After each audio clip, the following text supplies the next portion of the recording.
Welcome everyone to Raw Sport. My name is Ahmed El Houli. We're back with another huge show with a very special guest, the WBC light heavyweight champion of the world, Mr. David Benavidez.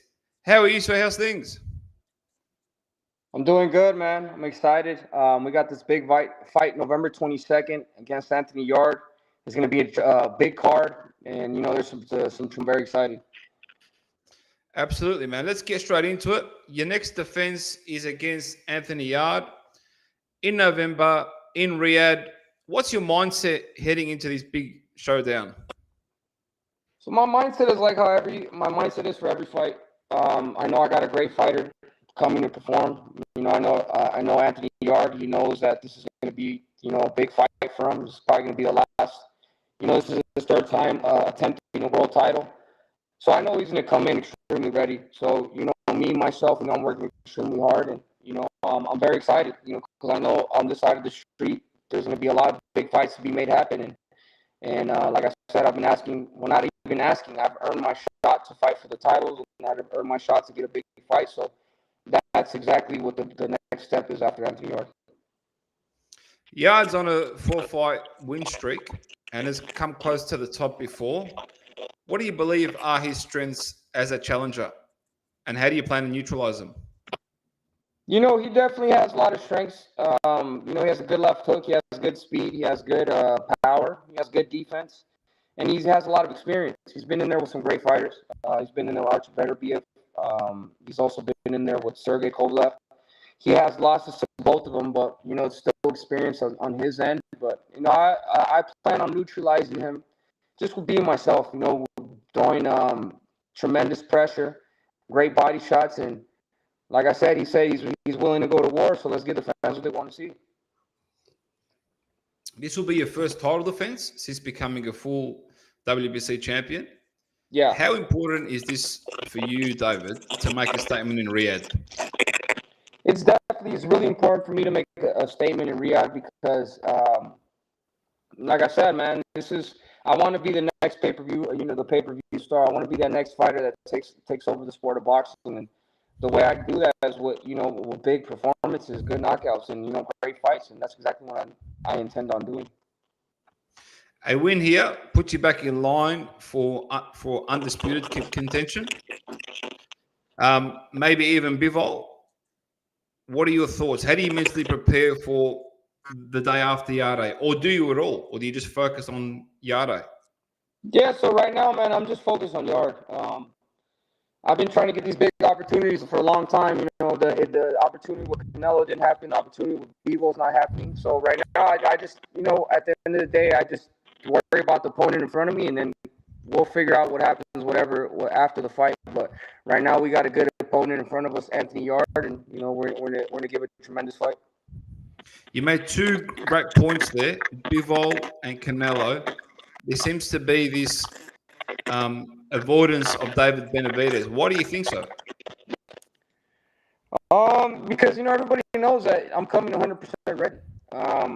When it comes to putting in work, I say I have the best work ethic out of anybody, and I work extremely hard. I know what I can do in and out the ring, and I know where I want to go, and that's what makes me a dangerous fighter. That's why a lot of people, they don't want to fight me, because they know that every time I come to fight, I'm 100% ready, and I'm not going to take a loss. And when I'm going in there, I'm going thinking 100% on just a victory. And that's, I think that's what, I know that's what a lot of fighters see. I know that's what, as much as they try to say that they're not worried about it, I know deep down inside they really are worried about it. Absolutely. You're headlining a massive international show in Riyadh, in Saudi Arabia. Saudi Arabia has become a bit of a hub for boxing. How much do you believe this global shift has influenced your path? I definitely do feel like it's opened a lot of doors for me in my career.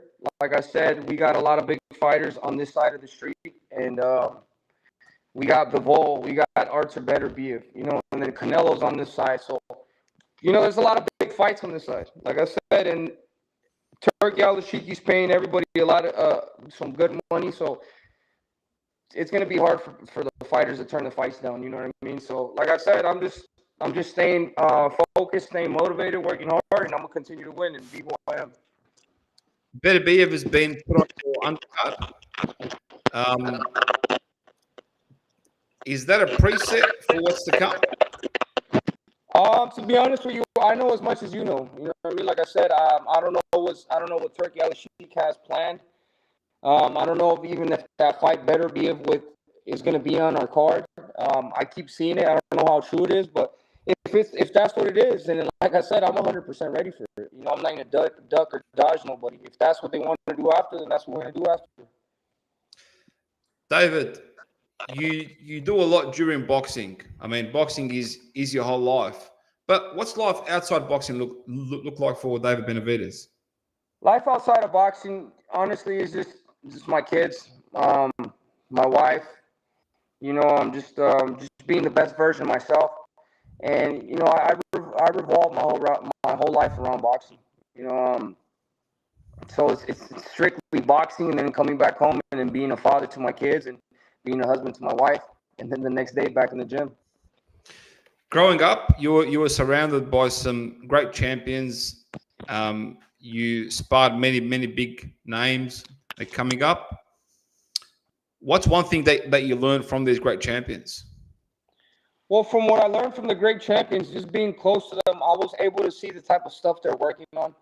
When you're a boxer, you have to look and you have the opportunity to see a great boxer train. You should see like what his routine is, and I got to see a lot of great fighters. You know, I got to see Manny Pacquiao's routine. I got to see what he was working on. You know, like head movement, like all the ring work he did, all the footwork he did. I also got to see Golovkin. So basically, I seen so much great fighters in their training camps that I got to take whatever I liked, whatever I found interesting. Like say it would be footwork from Manny Pacquiao, then it'd be some weight workouts from Golovkin. So I got to see a lot of that stuff, man. And you know, like I said, I'm really grateful to have the opportunity to be around great fighters. And that's exactly what I did. I picked up a lot of the stuff and a lot of workouts that I found interesting, and I just applied it to my game. Did any of those champions give you a piece of advice that really stood out to you personally and that you live off? Not that I live off of.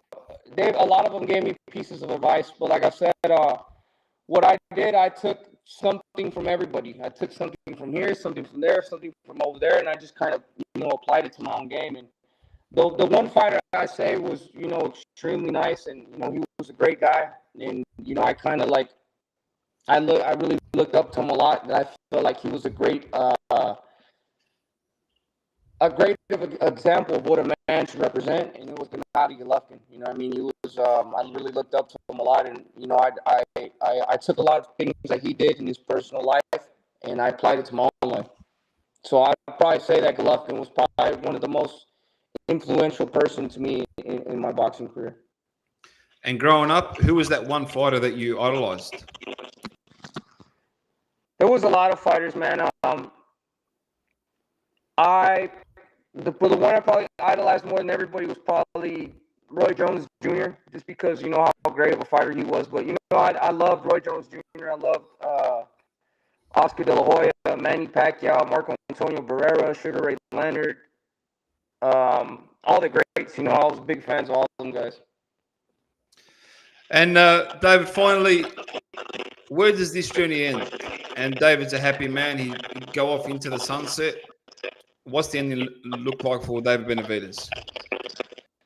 To be honest with you, man, my plan is just trying to achieve greatness, and be the best version of myself that I could be. You know, I want to be, by the time I'm done, I want to be the greatest boxer of my generation, hands down. You know, I know that's a tough task to do, but at the end of the day, you know, there's nothing in life that's easy. You know, if you want to be great at whatever, you have to work harder than everybody. You have to take them chances. And this is what it is right now for me. You know, I think in the next 5 years, boxing, I'm going to be the face of boxing, and I'm going to take it by force. You know, I mean, basically meaning that I'm going to beat all the best fighters that there's available for me to fight, and that's my plan. David, I want to thank you very much for taking the time to join us. Ladies and gentlemen, Mr. David Benavidez, thank you very much for joining me on Raw Sport. Take care, everyone.